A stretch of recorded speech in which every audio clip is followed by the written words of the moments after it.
Hello everyone. आज इस video में मैं आपको मार्केटिंग इन्वायरमेंट का पार्ट 2 कवर करवाऊंगी।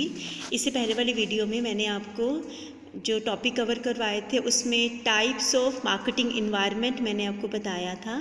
तो कुछ और टॉपिक आज इस वीडियो के अंदर हम कवर करेंगे। तो हम स्टार्ट लेते हैं। सबसे पहले मार्केटिंग इन्वायरमेंट के अंदर मार्केटिंग स्कैनिंग एक कॉन्सेप्ट आती है, इन्वायरमेंटल स्कैनिंग एक कॉन्सेप्ट आती है कि मार्केटिंग इन्वायरमेंट को हमें स्कैन करना होता है। अगर हम मार्केटिंग स्कैनिंग के बारे में मैं आपको बताऊं तो ये क्या होता है। मार्केटिंग स्कैनिंग एक ऐसी एक्सरसाइज होती है इन्वायरमेंट को स्कैन करना, जिसके अंदर हम कॉन्टिन्यूटी में जो भी हमारे अलग अलग फैक्टर है जो इन्वायरमेंट के अंदर एग्जिस्ट करते हैं, जैसे इकोनॉमिकल फैक्टर हो सकते हैं, कॉम्पिटिटिव फैक्टर है, टेक्नोलॉजिकल है, डेमोग्राफिक फैक्टर है, कल्चरल है, उन सबको हमें एक बार उनको स्कैन करना होता है और उनको मॉनिटर करना होता है।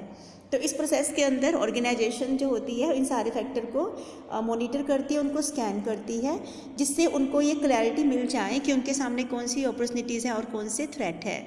जैसे अगर जो कोरोना टाइम था तो इसकी वजह से बहुत सारे इंडस्ट्रीज़ के ऊपर बहुत एडवर्स इफेक्ट इसका पड़ा। लाइक जो टूरिज़्म इंडस्ट्रीज़ थी तो बहुत बुरा उनके ऊपर इसका इफेक्ट पड़ा।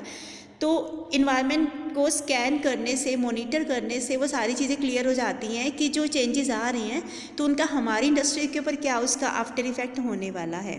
तो स्कैनिंग में हम यही इंक्लूड करते हैं कि जो भी हमारे इन्वायरमेंटल फैक्टर है उनको समझना, उनको अंडरस्टैंड करना और जो भी अपॉर्चुनिटीज़ हैं और जो थ्रेट्स हैं उनके बारे में पता लगाना।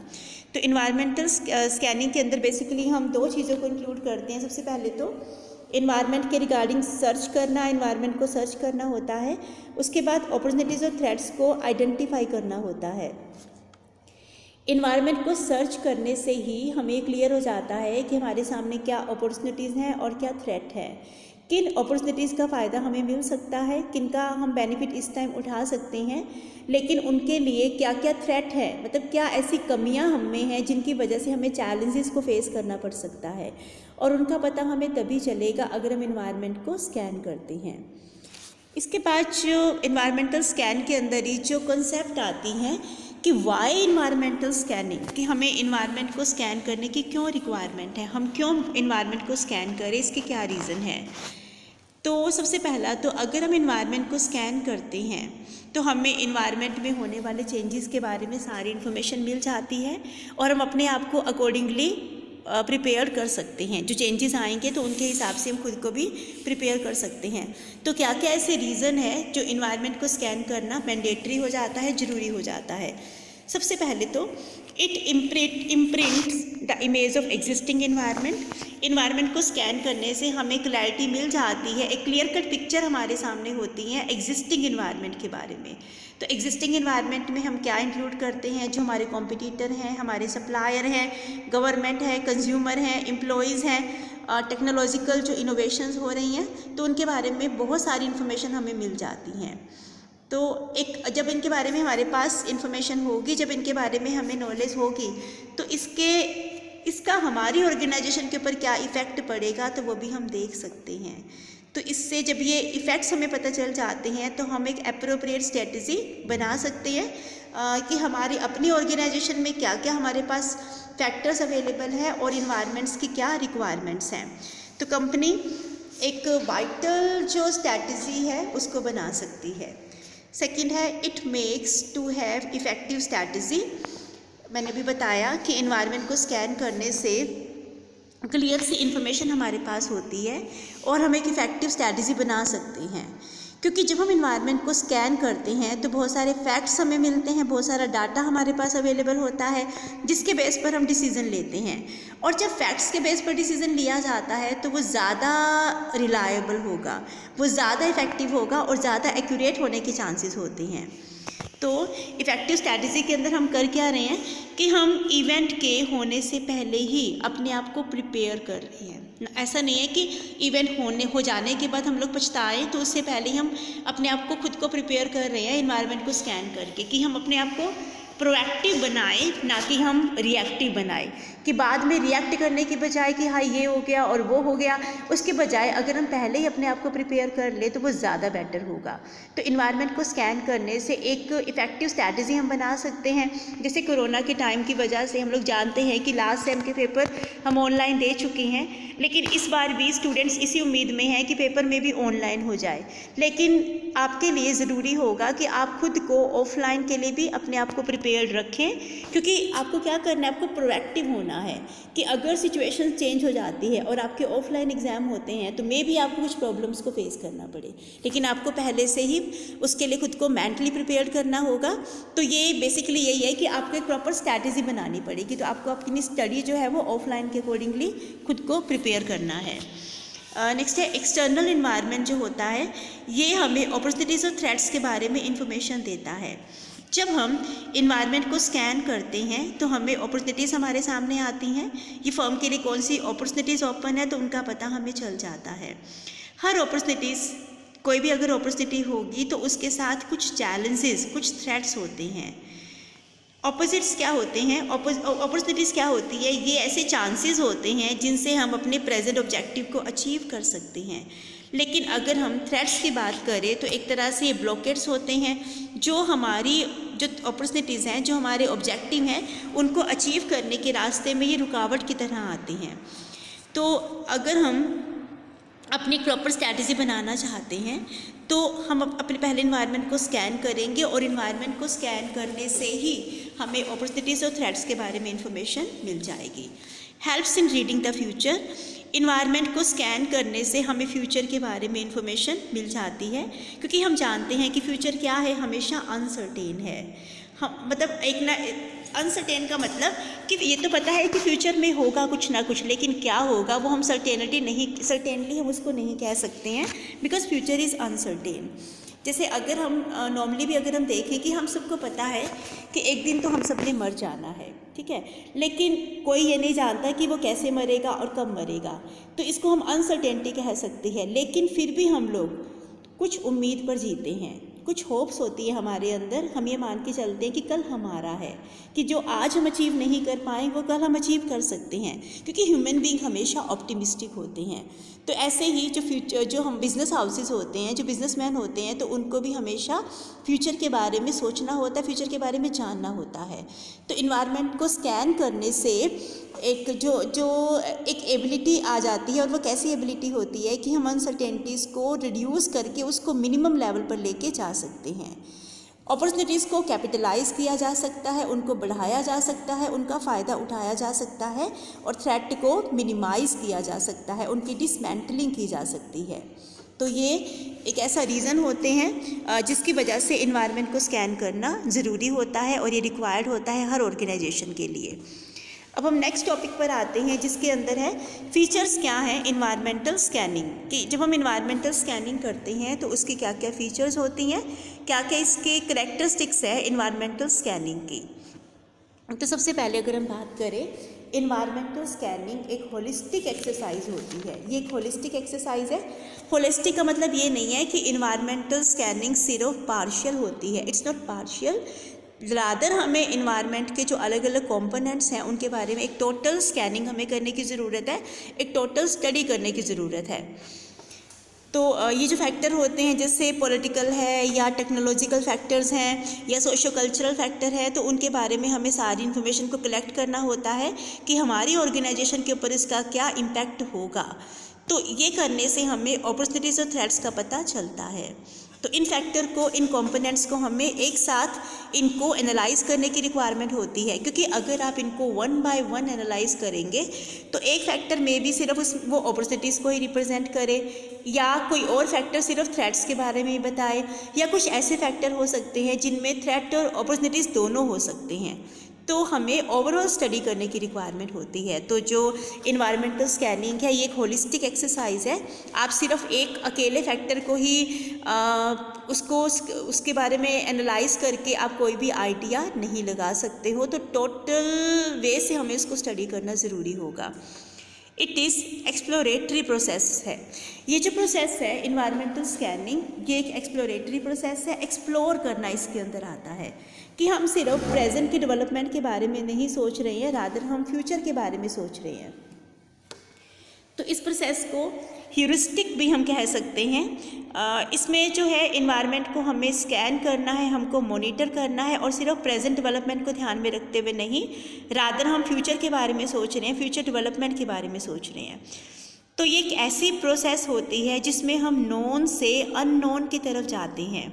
जो इन्फॉर्मेशन आज हमारे पास अवेलेबल है उसके बेस पर हम फ्यूचर के बारे में जानने की कोशिश करते हैं कि अगर सेल हमारी बढ़ रही है तो हम फ्यूचर का भी यही एस्टिमेट लगाएंगे कि सेल हमारी बढ़ेगी। अगर हमारी लॉसेस कम है या कॉस्ट हमारी कम हो रही है तो हमारे एस्टिमेट्स यही होंगे कि आने वाले टाइम में भी लॉसेस कम हो जाएंगे। तो हम फ्यूचर के लिए एस्टिमेट लगा रहे हैं, हम नोन से अननोन की तरफ जा रहे हैं। तो फ्यूचर हम जानते हैं कि वो अनसर्टेन है, लेकिन वो अननोन, मतलब अननोन तो है, अनसर्टेन भी है। हम लेकिन अगर हम देखें कि हमारे लिए क्या इम्पोर्टेंट है कि आप क्या हो, वो इतना ज़्यादा इम्पोर्टेंट नहीं है। आप क्या होंगे, वट यू विल बी, ये ज़्यादा इम्पोर्टेंट होगा। कि हम फ्यूचर के बारे में ज़्यादा, कि प्रेजेंट के बजाय हम फ्यूचर को ज़्यादा प्रेफरेंस देते हैं, फ्यूचर को ज़्यादा हम लोग फोकस करते हैं।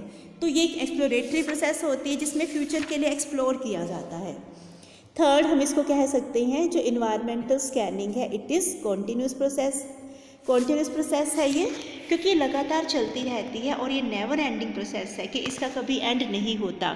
तो ये इस फॉर्मूला पर बेस्ड नहीं है कि स्टॉप एंड गो, कि रुको और फिर आप चलो, तो इस फॉर्मूला के ऊपर बेस्ड नहीं है, रादर ये गोइंग ऑन है, ये हमेशा चलती रहने वाली प्रोसेस है। तो इसको इन्वायरमेंट को हमें कॉन्टीन्यूटी में स्कैन करने की रिक्वायरमेंट होती है, जिससे हमें जो भी हमारे सामने नए सिग्नल हैं, जो भी अपॉर्चुनिटीज़ हैं, जो भी थ्रेट है, तो उनके बारे में हमें पता चल जाए। नेक्स्ट जो है इट इज़ इंडिस्पेंसेबल। अगर हम इन्वायरमेंटल स्कैनिंग की बात करें तो ये इंडिस्पेंसिबल है कि आप इसको अलग नहीं कर सकते हो। हमें बिज़नेस के अंदर इसको हमेशा अपने साथ रखना होगा कि हमें लगातार इन्वायरमेंट को स्कैन करना होगा। तो जब अगर हम एक स्ट्रैटेजी बनाना चाहते हैं तो स्ट्रैटेजिस्ट को एक कसम उठानी पड़ती है, एक तरह से उनकी कसम होती है कि वो इन्वायरमेंट को कॉन्टिन्यूटी में स्कैन करेंगे। अगर वो इन्वायरमेंट को स्कैन नहीं करते हैं तो बहुत इम्पॉसिबल हो जाता है। ना तो हमें जो अपॉर्चुनिटीज़ हमारे सामने हैं उनके बारे में हमें पता नहीं चलेगा, और उनसे जो जुड़े हुए थ्रेट होते हैं, जो भी चैलेंजेस हमें फेस करने पड़ सकते हैं, तो उनके बारे में भी हमें कोई इन्फॉर्मेशन नहीं मिलेगी। तो स्ट्रैटेजी फॉर्मुलेशन के लिए रिक्वायरमेंट होती है कि हम इन्वायरमेंट को कॉन्टिन्यूटी में स्कैन करते रहे। इंडिस्पेंसिबल होता है ये, इसको हमें इन्वायरमेंट को स्कैन करना बहुत ज़्यादा ज़रूरी होता है मार्केटिंग के लिए। इसके वजह नेक्स्ट टॉपिक आता है that is significance of environmental scanning. अगर हम इन्वायरमेंट को स्कैन करते हैं तो उसके क्या क्या बेनिफिट्स हमें मिलते हैं, क्या क्या सिग्निफिकेंस होता है। सबसे पहला तो क्या है, it helps in converting threat into opportunities. हम क्या कर सकते हैं कि इन्वायरमेंट को स्कैन करने से हम थ्रेट को अपॉर्चुनिटीज़ में कन्वर्ट कर सकते हैं, क्योंकि इन्वायरमेंटल स्कैनिंग की वजह से जो स्ट्रैटेजिस्ट्स होते हैं वो अपॉर्चुनिटीज़ को पहले से एंटिसिपेट कर सकते हैं, और फिर उन अपॉर्चुनिटीज़ के लिए क्या क्या ऑल्टरनेटिव रिस्पॉन्सेज हो सकते हैं, क्या क्या वो कर सकते हैं, मतलब किस तरह से उनका फ़ायदा उठा सकते हैं, तो उनके लिए वो प्लान कर सकते हैं। जब अपॉर्चुनिटीज़ आती हैं तो उस टाइम पर सिलेक्शन प्रॉब्लम नहीं होती है, उसमें सबसे बड़ी प्रॉब्लम होती है, सबसे ज़्यादा इम्पोर्टेंट होता है इन्वायरमेंट को स्कैन करना। अगर हम साइंटिफिकली इन्वायरमेंट को स्कैन करते हैं तो हम थ्रेट से अपने आप को बचा सकते हैं और अपॉर्चुनिटीज़ का फ़ायदा हम मैक्सिमाइज़ कर सकते हैं। तो जो भी अपॉर्चुनिटीज़ होती है, जो भी थ्रेट्स होती हैं, उनको पहले ट्रेस आउट किया जाता है, फिर कोशिश की जाती है कि थ्रेट्स को मिनिमाइज़ किया जाए और अपॉर्चुनिटीज़ को बढ़ाया जाए, उनका फ़ायदा उठाया जाए। तो इसके लिए इन्वायरमेंट को स्कैन करने की एबिलिटी होना ज़रूरी है। तो हम क्या कर सकते हैं, इन्वायरमेंटल स्कैनिंग की वजह से थ्रेट्स को अपॉर्चुनिटीज़ में कन्वर्ट किया जा सकता है। Changing colour of environment. Environment को स्कैन करने का और क्या मकसद होता है कि हमें जो भी इन्वायरमेंट के अंदर जो चेंजेस आ रहे हैं, जो चेंज हो रहा है, जो भी कुछ, उसके बारे में हमें इन्फॉर्मेशन मिल जाती है। इन्वायरमेंट के जो चेंजेस होते हैं वो क्विकली नहीं होते हैं, बल्कि लगातार होते रहते हैं, और ये जो चेंजेस होते हैं वो ऑर्गेनाइजेशन के अंदर कई बार एक इम्बैलेंस सा लेकर आ जाते हैं। ऑर्गेनाइजेशन में जो चेंजेस हो रहे हैं तो उसको भी देखना एक स्ट्रैटेजिस्ट के लिए बहुत ज़्यादा ज़रूरी होता है। क्योंकि अगर वो इस तरह के चेंजेस को नहीं देखेंगे तो हमें पता नहीं चलेगा कि हमारे सामने क्या अपॉर्चुनिटीज़ हैं और क्या थ्रेट्स हैं।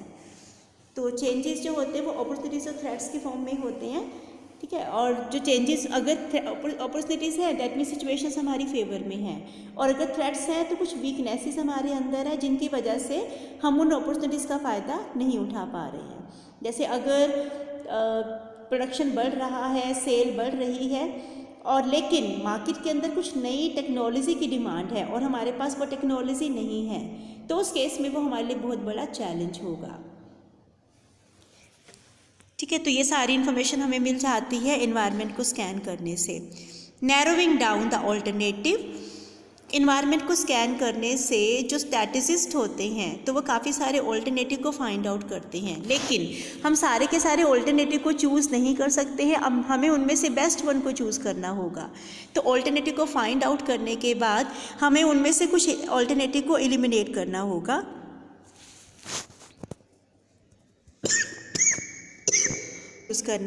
तो नैरोइंग डाउन ऑल्टरनेटिव में हम ऑल्टरनेटिव को मिनिमाइज़ करने के एफर्ट्स करते हैं। जो भी ऑल्टरनेटिव हैं, जो भी हमारे लिए ज़्यादा वायबल होंगे, जो भी ज़्यादा इम्पोर्टेंट होंगे, जो भी ज़्यादा यूज़फुल होंगे, तो उनको ऑप्ट कर दिया जाएगा। लास्ट है statistic management start with environmental scanning. जब एक स्टैटिस्टिस्ट को स्टैटिस्टिक्स बनानी होती है, उनकी फॉर्मुलेशन करनी होती है, उनका इम्प्लीमेंटेशन करना होता है, तो उसके लिए सबसे पहले इन्वायरमेंट को स्कैन करना ज़रूरी होगा। वो एक तरह से इनपुट का काम करता है और उसके बाद ही स्ट्रैटेजी फॉर्मुलेशन आउटपुट की फॉर्म में बाहर आती है। तो स्ट्रैटेजी के इम्प्लीमेंटेशन के लिए भी फर्स्ट थिंग क्या होती है, स्ट्रैटेजी को फॉर्मुलेट करना। और स्ट्रैटेजी फॉर्मुलेशन किस पर बेस्ड होता है, इन्वायरमेंट को स्कैन करने के ऊपर। तो इन्वायरमेंट को स्कैन करना बहुत ज़्यादा ज़रूरी होता है। तो ये इम्पोर्टेंस थी कि इन्वायरमेंट को स्कैन करना क्यों रिक्वायर्ड है वो है aspects of environmental scanning. Environmental scanning के कौन कौन से एस्पेक्ट है।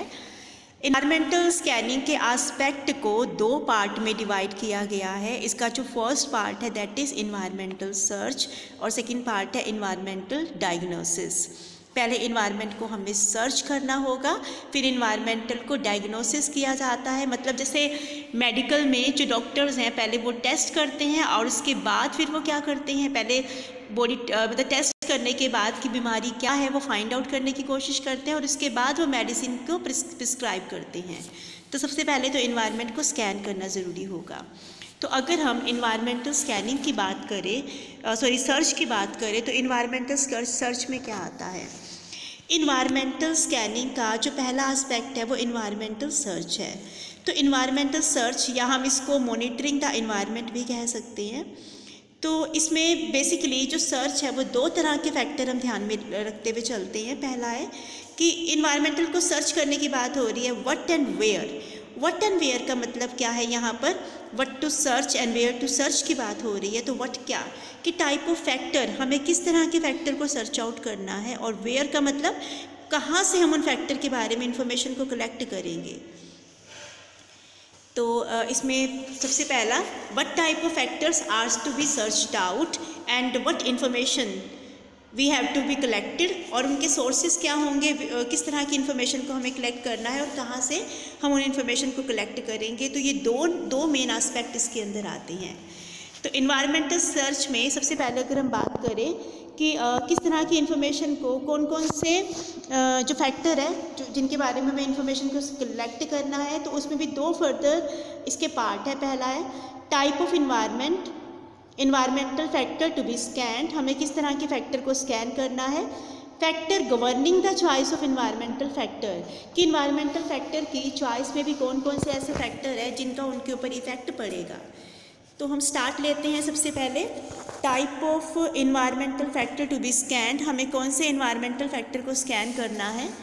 सबसे पहला तो whether a particular factor has an impact on the organisation. सबसे पहले हमें ये देखना होगा जब भी आप किसी इन्वायरमेंटल फैक्टर को स्कैन करने जा रहे हो तो आपको ये चेक करना पड़ेगा कि क्या इस पर्टिकुलर फैक्टर का हमारी ऑर्गेनाइजेशन के ऊपर कोई इम्पैक्ट होगा या नहीं होगा। और सिर्फ यही देखना ही सफिशिएंट नहीं है, इसके बाद हमें ये भी चेक करना होगा कि अगर इसका इम्पैक्ट होता है तो उस इम्पैक्ट की डिग्री क्या रहेगी, कितना इम्पैक्ट, कितना ज़्यादा वो हमारे ऊपर उसका इफ़ेक्ट पड़ेगा, तो वो हमें चेक करना पड़ेगा। तो कौन से इन्वायरमेंटल फैक्टर को हम स्कैन करने के लिए हमें रिक्वायर्ड है, तो सबसे पहले तो हम यही देखते हैं कि किसी फैक्टर का हमारे ऊपर इम्पैक्ट पड़ेगा या नहीं पड़ेगा, और अगर पड़ेगा और उसकी डिग्री क्या रहेगी, तो वो सबसे पहले हमें फाइंड आउट करना होगा। तो उसके बेस पर हम इनको प्रायोरिटी वाइज अरेंज कर सकते हैं।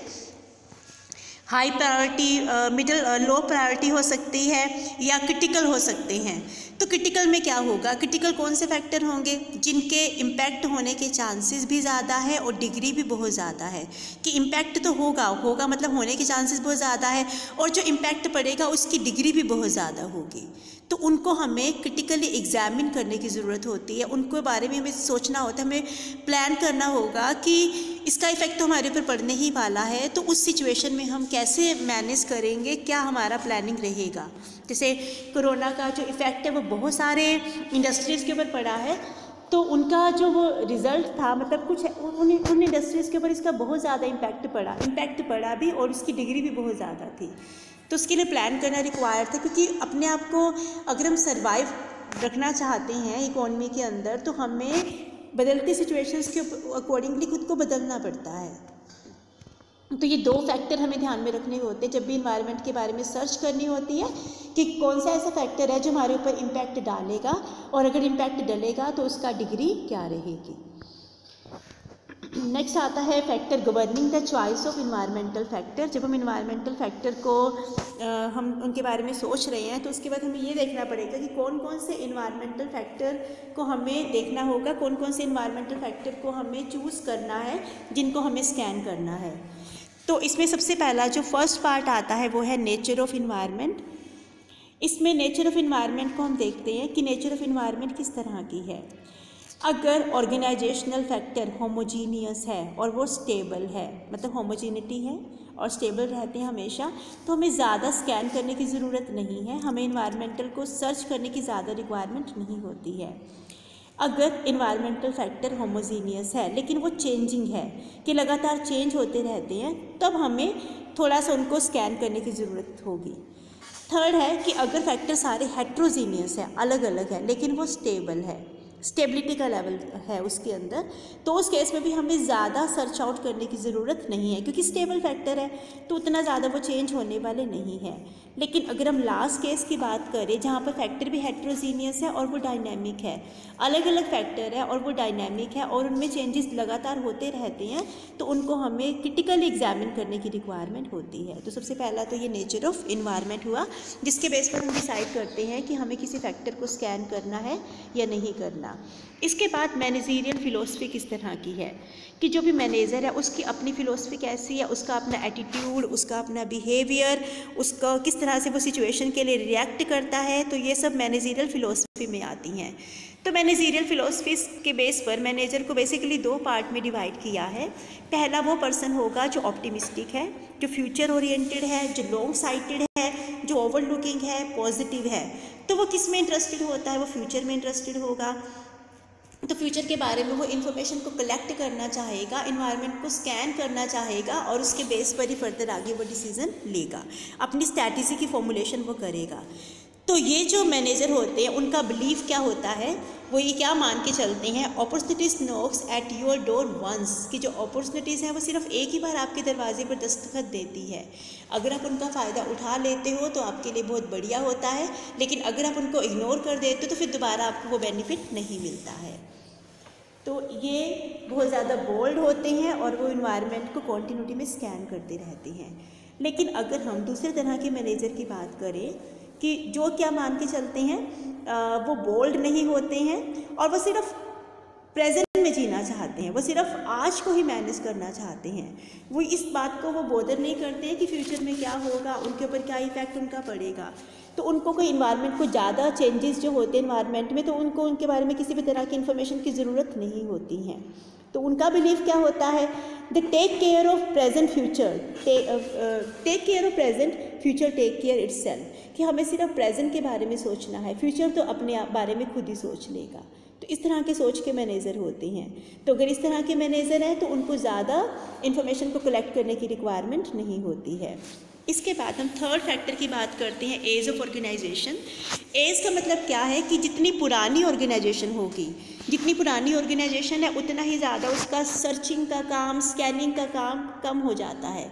लेकिन जितनी यंग ऑर्गेनाइजेशन है, जितना यंग ब्लड होगा, तो वो लगातार इन्वायरमेंट को स्कैन करेंगे। जब एक नई ऑर्गेनाइजेशन आती है तो वो नई पॉलिसीज़ के साथ आती हैं और उनको तो एक नए इन्वायरमेंट के अंदर काम करना है, तो उनके लिए उनको पहले इन्वायरमेंट को स्कैन करने की रिक्वायरमेंट है। उसके बाद आता है टाइप ऑफ बिजनेस। बिजनेस का टाइप किस तरह का है। अगर हम एक ऐसा बिजनेस कर रहे हैं जहाँ पर लाइन ऑफ एक्टिविटी सिंगल है, जहाँ पर हम एक ही एक्टिविटी को परफॉर्म करते हैं, तो वहाँ पर हमें ज़्यादा इन्वायरमेंट को स्कैन करने की ज़रूरत नहीं है। लेकिन जहाँ पर लाइन ऑफ एक्टिविटीज़ में डाइवर्सिफिकेशन आ जाता है, हम अलग अलग तरह की एक्टिविटीज़ को परफॉर्म कर रहे हैं, तो वहाँ पर हमें इन्वायरमेंट को बहुत ज़्यादा स्कैन करने की ज़रूरत होती है, बहुत सारी इन्फॉर्मेशन को हमें कलेक्ट करना होगा। देन नेक्स्ट है जियोग्राफिकल डायमेंशन, कि हमने कितने जियोग्राफिकल एरिया को कवर किया है। अगर हम एक लोकल एरिया में ही अपना बिजनेस चला रहे हैं तो हमें ज़्यादा इन्फॉर्मेशन को कलेक्ट करने की ज़रूरत नहीं है।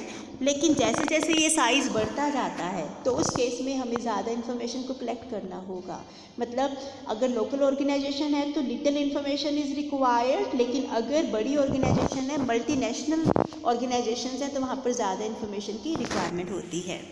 उसके बाद है size and power of the organisation.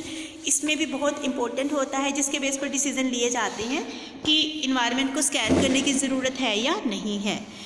अगर एक ऑर्गेनाइजेशन अपने कॉम्पिटिटर से ज़्यादा पावरफुल है तो वो कॉम्पिटिटिव सेक्टर के ऊपर ज़्यादा फोकस नहीं करती है। मतलब उनको कॉम्पिटिटर को ज़्यादा देखने की ज़रूरत नहीं है। जैसे अगर हम पब्लिक सेक्टर की बात करें, जैसे रेलवेज़ वगैरह है, तो उनका कोई कॉम्पिटिटर नहीं है, तो उनको कॉम्पिटिटर को ज़्यादा स्क्रूटनी नहीं करनी, उनके बारे में कोई इन्फॉर्मेशन को कलेक्ट नहीं करना है। अब जो ऑर्गेनाइजेशन गवर्नमेंट के ऊपर सब्सिडीज़ वगैरह के लिए कम डिपेंडेंट होती हैं, तो उनको भी गवर्नमेंट की पॉलिसीज़ में आने वाले चेंजेस का कोई इफ़ेक्ट नहीं पड़ता है, तो उनको भी गवर्नमेंट के बारे में कोई इन्फॉर्मेशन को कलेक्ट करने की ज़रूरत नहीं होती है। तो ये कुछ ऐसे रीज़न होते हैं जिनकी वजह से इन्वायरमेंट को ज़्यादा स्कैन करना या कम स्कैन करने का डिसीज़न लिया जाता है। इसके बाद जो नेक्स्ट टॉपिक आता है that is techniques of environmental search. अभी हमने बात की थी कि इन्वायरमेंटल सर्च के दो एस्पेक्ट होते हैं। सबसे पहला तो हमने किया कि हम इन्वायरमेंट सर्च की बात कर रहे हैं, जिसमें सर्च में भी मैंने आपको दो फर्दर आगे पार्ट इसके बताए हैं। सबसे पहला तो हमें इन्फॉर्मेशन, कौन से इन्फॉर्मेशन को हमें कलेक्ट करना है, what information are to be collected, और सेकंड मैंने बताया था कि फ्रॉम वेयर, कि कहाँ से, कौन से ऐसे सोर्सेज हैं जहाँ से हम इन्फॉर्मेशन को कलेक्ट कर सकते हैं। तो ये उसका सेकेंड पार्ट है कि जो टेक्निक्स हैं इन्वायरमेंटल सर्च की, हम किस तरह से इन्वायरमेंट के बारे में इंफॉर्मेशन को कलेक्ट कर सकते हैं। तो इसमें जब हमने एक बार ऑर्गेनाइजेशनल फैक्टर को आइडेंटिफाई कर लिया एनालिसिस के लिए, और ऑर्गेनाइजेशन जो हम सर्च करते हैं तो उसकी कौन सी टेक्निक्स होती है कि एक बार अगर हमने ऑर्गेनाइजेशनल फैक्टर को आइडेंटिफाई कर लिया तो ऑर्गेनाइजेशन को इन फैक्टर के बारे में इंफॉर्मेशन को कलेक्ट करना होगा। तो वो इन्फॉर्मेशन हम कहाँ से कलेक्ट कर सकते हैं, कौन कौन सी ऐसी टेक्निक्स हो सकती हैं जिनसे इन्फॉर्मेशन को कलेक्ट किया जा सकता है। तो सबसे पहला जो आता है इसमें वर्बल इन्फॉर्मेशन हो सकती है। वर्बल इन्फॉर्मेशन में जो मैनेजर है वो इन्वायरमेंट के बारे में वर्बली, मतलब उनके बारे में इन्फॉर्मेशन को कलेक्ट कर सकते हैं। बेसिकली हम इसको एक डायरेक्ट सोर्स भी कह सकते हैं। तो ये इन्फॉर्मेशन के सोर्सेज कौन कौन से हो सकते हैं। हम इंफॉर्मेशन एम्प्लॉय से ले सकते हैं, सुपीरियर हो सकते हैं, सबॉर्डिनेट्स हो सकते हैं, या जो हमारे पीयर्स ग्रुप हैं तो उनसे हम ले सकते हैं। फिर आउटसाइड सोर्सेज हो सकते हैं, जैसे कस्टमर हैं, होलसेलर हैं, रिटेलर हो सकते हैं, जो इंटरमीडियरीज़ हैं, कॉम्पिटिटर हो सकते हैं, उनके एम्प्लॉयज़ हो सकते हैं, फिनांसर हो सकते हैं, गवर्नमेंट अथॉरिटीज़ हो सकती हैं। तो ये जो इनसाइड या आउटसाइड सोर्सेज हैं ये बहुत ज़्यादा इम्पोर्टेंट होते हैं, क्योंकि ये इन्वायरमेंट को ऑब्ज़र्व करते हैं, ये अपने एंगल से इन्वायरमेंट को देखते हैं। तो इनका बहुत मतलब ये जो इन्फॉर्मेशन हमें देते हैं तो वो बहुत ज़्यादा रिलायबल होती हैं। तो ये डायरेक्ट सोर्स हुआ। सेकंड जो सोर्स होता है वो है स्पाइंग। स्पाइंग बेसिकली हम इसको इनडायरेक्ट सोर्स भी कह सकते हैं। इसके अंदर इन्फॉर्मेशन को इनडायरेक्टली कलेक्ट किया जाता है। अगर हम इंफॉर्मेशन कॉम्पिटिटर के बारे में कलेक्ट करना चाहते हैं तो हम उनके बारे में इंफॉर्मेशन क्लाइंट से ले सकते हैं, कस्टमर से ले सकते हैं, उनके जो डीलर्स हैं या जो अदर पर्सन हैं, जो इंस्टीट्यूशंस कॉम्पिटिटर के साथ डील कर रही होंगी, तो उनसे हम इनके बारे में इंफॉर्मेशन को कलेक्ट कर सकते हैं। तो ये जो इन्फॉर्मेशन है वो इनडायरेक्टली हमारे पास आ जाती हैं। फिर कंपनी के रिकॉर्ड हो सकते हैं। जो कॉरपोरेट प्लानिंग डिपार्टमेंट है जो इन्फॉर्मेशन को कलेक्ट कर सकते हैं, तो इनकी हेल्प से भी हम लोग इन्फॉर्मेशन को ले सकते हैं। कंपनी के जो रिकॉर्ड होते हैं, जो कंपनीज़ के बारे में इन्फॉर्मेशन प्रोवाइड करते हैं, तो वहाँ से भी इन्फॉर्मेशन को कलेक्ट किया जा सकता है। फिर आता है पब्लिकेशंस। पब्लिकेशन जो स्ट्रैटेजिस्ट होते हैं वो अलग अलग पब्लिकेशन से भी इंफॉर्मेशन को कलेक्ट कर लेते हैं। ये पब्लिकेशन मंथली हो सकती है, फोर्टनाइट हो सकती हैं, वीकली हो सकती हैं, क्वार्टरली हो सकती है, बाई मंथली हो सकती हैं। तो यहाँ से इंफॉर्मेशन को कलेक्ट किया जा सकता है। तो ये जो पब्लिकेशंस होते हैं बेसिकली जो सोशियो इकोनॉमिक है या पॉलिटिकल इन्वायरमेंटल फैक्टर है, तो उनके बारे में हमें इंफॉर्मेशन प्रोवाइड करते हैं। इसके अलावा फोरकास्टिंग आता है। तो फोरकास्टिंग बेसिकली ये मैनेजर खुद ही करता है। ये पास्ट के डाटा पर बेस्ड होता है। पास्ट की जो नॉन इन्फॉर्मेशन हमारे पास है, जो नॉन फैक्टर हमारे पास है, तो उसके बेस पर हम फ्यूचर के लिए एस्टिमेट लगा सकते हैं। फ्यूचर के लिए जो अननोन इन्फॉर्मेशन है तो उनको कलेक्ट किया जा सकता है। जैसे रिग्रेशन एनालिसिस हमने पढ़ा है, टाइम सीरीज़ एनालिसिस हो सकते हैं जिसमें हम मूविंग ट्रेंड हम देख सकते हैं कि कैसे मूविंग है, अपवर्ड है, डाउनवर्ड है या कांस्टेंट है, तो उसके बेस पर भी फ्यूचर के लिए डिसीजन लिए जा सकते हैं। इसके बाद जो ऑल्टरनेटिव सिनारियोज होते हैं, तो सिनारियो की जो टेक्निक्स होती हैं, अलग अलग सिनारियो को बिल्ड किया जाता है। फ्यूचर के लिए हम एक फ्यूचर की एक पॉसिबल सिचुएशंस हम बना लेते हैं। पॉसिबल सिचुएशन बेसिकली अच्छी हो सकती हैं, बुरी हो सकती हैं, वर्स्ट हो सकती हैं, तो वो अलग अलग ऑल्टरनेटिव होते हैं। तो अलग अलग ऑल्टरनेटिव के बेस पर ही हम इंफॉर्मेशन को कलेक्ट कर सकते हैं। इसमें क्या कर सकते हैं कि हम फ्यूचर के सिनारियोज हमने बनाए हैं और इसके बेस पर अलग अलग मैच हम पहले से बना लेते हैं कि अगर इस तरह की सिचुएशन हुई तो हमारा स्टेप ये होगा, अगर इस तरह की सिचुएशन है तो हमारा स्टेप इस तरह का होगा। तो अलग अलग जो सिनारियोज़ हैं उनकी बिल्डिंग की जाती है और उसके बाद डिसीजन लिए जाते हैं कि पर्टिकुलर सिनारियो के अंदर हमारा क्या स्टेप होने वाला है, हमें किस तरह से एक्शन लेना है। तो ये था कि टेक्निक्स क्या है इन्वायरमेंट को सर्च करने की।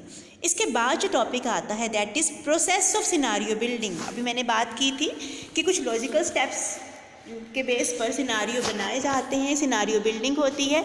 ये फ्यूचर की अननोन सिचुएशंस होती हैं जिनके बारे में हम एक मतलब पूरा 100% हम श्योर नहीं होते हैं, लेकिन हम कुछ एस्टिमेट्स लगा सकते हैं कि इस तरह की सिचुएशन अराइज हो सकती हैं। तो इसमें जो प्रोसेस होती है, सबसे पहले तो प्रिपेयरिंग बैकग्राउंड, हम एक बैकग्राउंड बनाते हैं। फिर सिलेक्टिंग क्रिटिकल इंडिकेटर, क्रिटिकल जो इंडिकेटर्स हैं उनको सिलेक्ट किया जाता है। Establishing past behaviour indicators, verifying the potential future events, forecasting the indicator और राइटिंग ऑफ सिनारियो की बिल्डिंग हो जाती है। तो सबसे पहले तो हमें बैकग्राउंड को प्रिपेयर करना है। बैकग्राउंड बेसिकली फाउंडेशन होती है, एक तरह की फाउंडेशन है जिसके बेस पर हम सिनारियो बिल्डिंग करते हैं। ये हमारे पुराने जो भी डाटास हमारे पास अवेलेबल हैं तो उनके बेस पर हम सिनारियो बिल्डिंग कर सकते हैं। तो पुराने डाटा पर बेस्ड होता है कि हम क्या फाइंड आउट करना चाहते हैं, हम किस तरफ जाना चाहते हैं, तो वो सिनारियो हम बनाने के लिए हमें हमारे पास एक बैकग्राउंड का होना ज़रूरी है। सिलेक्टिंग क्रिटिकल इंडिकेटर, इसके बाद हमें अलग अलग जो इन्वायरमेंट के ट्रेंड्स हैं उनको हमें आइडेंटिफाई करना होता है। स्टेप 1 में हमने उनको आइडेंटिफाई किया। फिर इंडस्ट्री के लिए जो क्रिटिकल इंडिकेटर्स हैं तो वो हमें सिलेक्ट करने पड़ेंगे, मतलब जिनका हमारे ऊपर इफ़ेक्ट होने वाला है। तो इसके लिए एक डेल्फी पैनल बनाया जाता है, एक्सपर्ट्स का एक पैनल होता है और वो पैनल इन क्रिटिकल इंडिकेटर्स को सिलेक्ट करते हैं। मतलब आपस में उनके ओपिनियंस होते हैं जिसके बेस पर जो भी क्रिटिकल इंडिकेटर्स होंगे जो हमारे ऊपर, हमारे बिजनेस के ऊपर जिनका इम्पैक्ट पड़ेगा, तो उन सारे इंडिकेटर को सर्च आउट करते हैं। एस्टैब्लिशिंग पास्ट बिहेवियर इंडिकेटर, फिर इसके बाद जो पास्ट बिहेवियर कि पहले हमने किस तरह से बिहेव किया था, कि पास्ट बिहेवियर भी एक मेजर इंडिकेटर हो सकता है। जो डाटा हमारे पास अवेलेबल है तो उनको हम आइडेंटिफाई कर सकते हैं। Verifying the potential future events, इसके बाद जो भी हमारी पोटेंशियल फ्यूचर इवेंट्स हो सकती हैं तो उनको वेरीफाई किया जाता है। तो ये भी जो डेल्फी पैनल एक्सपर्ट अपनी एडवाइस देते हैं तो उनके बेस पर हम फ्यूचर इवेंट्स जो है उनको वेरीफाई कर सकते हैं। फोरकास्टिंग द इंडिकेटर, जब एक बार डेल्फी पैनल के जो ओपिनियन है उसको कलेक्ट कर लिया जाता है तो हर एक इंडिकेटर के बारे में हमें अलग अलग से फोरकास्टिंग करनी पड़ती है। तो इसमें कुछ मेथड हम यूज़ कर सकते हैं, जैसे ट्रेंड इम्पैक्ट एनालिसिस हम करते हैं, क्रॉस इम्पैक्ट एनालिसिस करते हैं, इस पर्पस के लिए किया जाता है। जो ट्रेंड इम्पैक्ट एनालिसिस होता है ये हमें क्या बताता है कि जो इवेंट अगर होती है तो उसके हमारे मेजर ट्रेंड के ऊपर क्या इफ़ेक्ट आएगा। और जो CIA है, क्रॉस इम्पैक्ट एनालिसिस का मतलब क्या होता है कि एक दूसरे के ऊपर उनका क्या इफ़ेक्ट पड़ेगा। ठीक है, तो ये फोरकास्टिंग ऑफ इंडिकेटर्स में आता है। इसके बाद आता है राइटिंग ऑफ सिनारियो। तो लास्ट जो स्टेप होता है ये टर्मिनल स्टेप है, इसके अंदर सिनारियो को लिख दिया जाता है।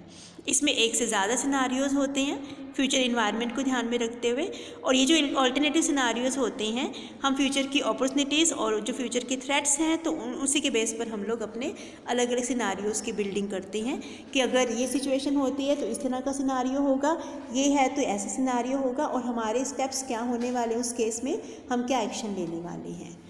तो ये सिनारियो बिल्डिंग के पार्ट है। फिर इसके बाद जो सेकेंड पार्ट इन्वायरमेंटल स्कैनिंग में आता है। पहला पार्ट हमने इन्वायरमेंटल सर्च किया था, ये सेकंड पार्ट है environmental diagnosis. Second part environmental diagnosis है। इन्वायरमेंटल डायग्नोसिस क्या होता है कि हम फैक्टर को उनकी अपॉर्चुनिटीज़ और थ्रेट्स के टर्म में देखते हैं, और वो कितने ज़्यादा इम्पोर्टेंट होंगे, मतलब कितना उनका जो इम्पैक्ट है वो कितना ज़्यादा इम्पोर्टेंट होगा। इन्वायरमेंटल डायग्नोसिस स्ट्रैटेजिक मैनेजमेंट का एक पार्ट हम इसको मान के चलते हैं, जिसके अंदर अपॉर्चुनिटीज़ और थ्रेट्स दोनों को आइडेंटिफाई किया जाता है। मतलब ये देखा जाता है कि सिर्फ हम दोनों तरह से देख रहे हैं, पॉजिटिवली भी और नेगेटिवली भी, कि अगर कोई अपॉर्चुनिटीज़ हमारे सामने है तो उसके लिए क्या चैलेंज हमारे सामने हो सकता है, और चैलेंज मतलब कैसे उस अपॉर्चुनिटीज़ को का फ़ायदा उठाने के लिए हम चैलेंज को मिनिमाइज़ कर सकते हैं, थ्रेट को कम से कम किया जा सकता है। तो ये इन्वायरमेंटल डायग्नोसिस में आता है। इसके बाद जो लास्ट जो टॉपिक है इस चैप्टर का वो है preparation of ETOP. ETOP basically environmental threat and opportunities profile होता है। ये एक तरह का इन्वायरमेंटल फैक्टर का एक समराइज प्रोजेक्शन होता है, मतलब ऑर्गेनाइजेशन के ऊपर इसका क्या इफ़ेक्ट पड़ेगा। जब भी हम इन्वायरमेंट की स्कैनिंग करते हैं एक सिस्टमेटिक वे से तो हमें उनके रिज़ल्ट को प्रॉपरली स्ट्रक्चर करना होता है। इटॉप बहुत इम्पोर्टेंट होता है, मतलब बहुत यूज़फुल होता है हमारे लिए, कि हम देख सकते हैं कि जो इन्वायरमेंट की वजह से हमारे सामने क्या अपॉर्चुनिटीज़ और क्या थ्रेट्स होने वाले हैं। तो स्टेप्स क्या हैं इटॉप प्रिपरेशन में। सबसे पहले तो हमें जो रेलेवेंट इन्फॉर्मेशन इन्वायरमेंट है उसके अलग अलग कंपोनेंट्स को आइडेंटिफाई करना होगा कि कौन से कंपोनेंट्स हो सकते हैं। तो ये जो कंपोनेंट्स में हम इंक्लूड करते हैं इन्वायरमेंट को स्कैन करते टाइम, कि जैसे इकोनॉमिक पॉलिसीज़ कैसी हैं, इकोनॉमिक कंडीशंस कैसी हैं, सप्लायर की बारगेनिंग पावर कैसी हैं, क्या कोई सब्स्टिट्यूट हमारा क्लोज होने वाला है तो उसका थ्रेट हमारे सामने हो सकता है, या कोई पोटेंशियल कस्टमर एंटर करने वाला है तो वो रिस्क हमारे सामने हो सकता है। तो रेलेवेंट इन्वायरमेंट के बहुत सारे कंपोनेंट्स हैं तो उनको हमें आइडेंटिफाई करना होगा। फिर उसके बाद सेकंड स्टेप पे हम क्या करते हैं, assessing significance of environmental factor. Second step पर हमें ये देखना होगा कि जो भी हमारे इन्वायरमेंटल फैक्टर है वो कितने ज़्यादा सिग्निफिकेंट है, मतलब कितने ज़्यादा उनका हमारे ऊपर इम्पैक्ट पड़ेगा। हाई, मीडियम, लो, हम इस कैटेगरी में उनको डिवाइड कर सकते हैं। Assessing impact factor, environmental factor जो आज के टाइम में मे भी वो थ्रेट हो या वो अपॉर्चुनिटी हो, वो डिपेंड करता है इन्वायरमेंटल फैक्टर की नेचर के ऊपर और उनके बिहेवियर के ऊपर। एक फैक्टर का इम्पैक्ट अगर पॉजिटिव है तो वो हमारे लिए अपॉर्चुनिटी होगा, और अगर उसका इफेक्ट नेगेटिव है तो हमारे लिए वो थ्रेट होगा। तो इम्पैक्ट फैक्टर को भी हम इस वे से क्वान्टिफाई कर सकते हैं, हम उनको अलग अलग कर सकते हैं। Combining significance and impact factor, इसके बाद हमें क्या करना होगा कि जो भी हमारे इम्पैक्ट फैक्टर है वो कितने ज़्यादा सिग्निफिकेंट है, तो उनको हमें देखना होगा। जब हमने दोनों तरह के वेरिएबल को क्वांटिफाई कर दिया तो फिर हम ये देखते हैं कि कौन सा फैक्टर हमारे लिए ज़्यादा अपॉर्चुनिटी लेकर आएगा, और जहाँ पर थ्रेट हमारे कम से कम होंगे, जहाँ पर थ्रेट हमारे मिनिमम होंगे, तो हम उस तरफ जा सकते हैं। तो ये this is the end of the chapter. Thank you.